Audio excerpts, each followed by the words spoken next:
Berikutnya, karena kita tidak ridho, tidak bisa nerima ke kondisi kita. Ya. Kita umpamanya dikasih dalam kesulitan, entah kesulitan ekonomi atau kesulitan-kesulitan yang lain, kita tidak terima. Akhirnya kita melakukan sesuatu hal yang merusak atau berbuat kriminal, yaitu karena kita tidak terima, tidak ridho, ya. Tidak ridho dengan takdir Allah yang sudah diberikan kepada kita. Pemberian Allah yang diberikan kepada kita tidak terima dengan lapang dada, tidak legowo, ya. Akhirnya kita menolak atau mengingkari, ya. Dalam arti kita berbuat yang merusak, ya. Contohnya berbuat kriminal, itu karena kita tidak ridho, atau melakukan dosa-dosa itu karena kita tidak ridho dengan apa yang Allah takdirkan, atau dengan apa yang Allah berikan. Itu penyebab dosa, ya. Terus, nah, di sini mereka akan kekal di dalamnya.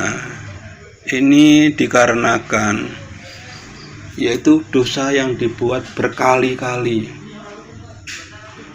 Nah, jadi dosa-dosa tadi itu diperbuatnya karena berkali-kali.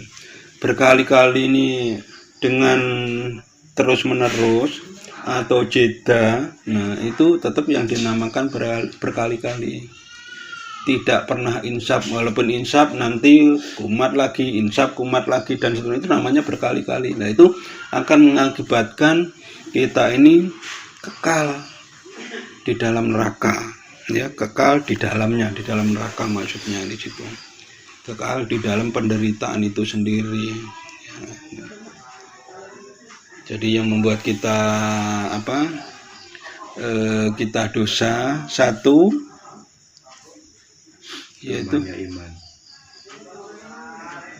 yaitu melanggar hukum-hukum Allah, hukum-hukum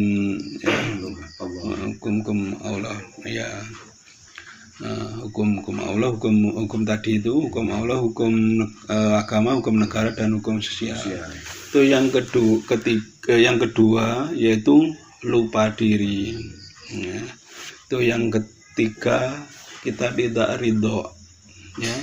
Yang keempat, karena kita berkali-kali.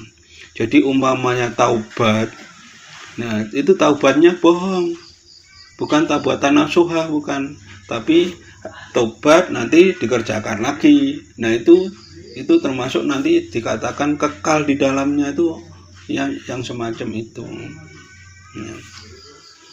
Terus kesimpulannya dari keempat perbuatan dosa ini, yang kita harus lakukan adalah mencari hidayah, mencari rahman rahimnya Allah, ya, itu solusinya, ya.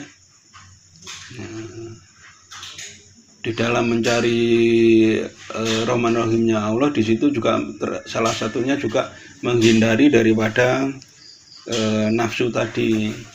Kemarin langkah-langkah untuk mendapatkan hidayah kan sudah tuh. Masih ingat kira-kira apa yang pertama? Langkah-langkah untuk kita mendapatkan hidayah, otomatis akan menjauhkan daripada dosa-dosa. Satu,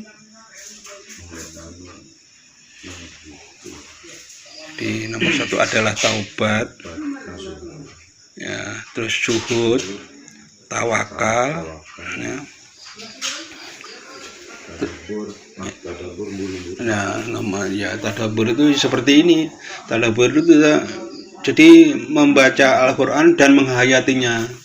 Nah, jadi itu tadabburnya. Jadi langkah-langkah itu solusi untuk kita terjauh daripada dosa-dosa, ya. Jadi kita berusaha untuk mendapatkan hidayah dari Allah dengan langkah-langkah yang sudah diterangkan pada pertemuan sebelumnya. Dan pertanyaan,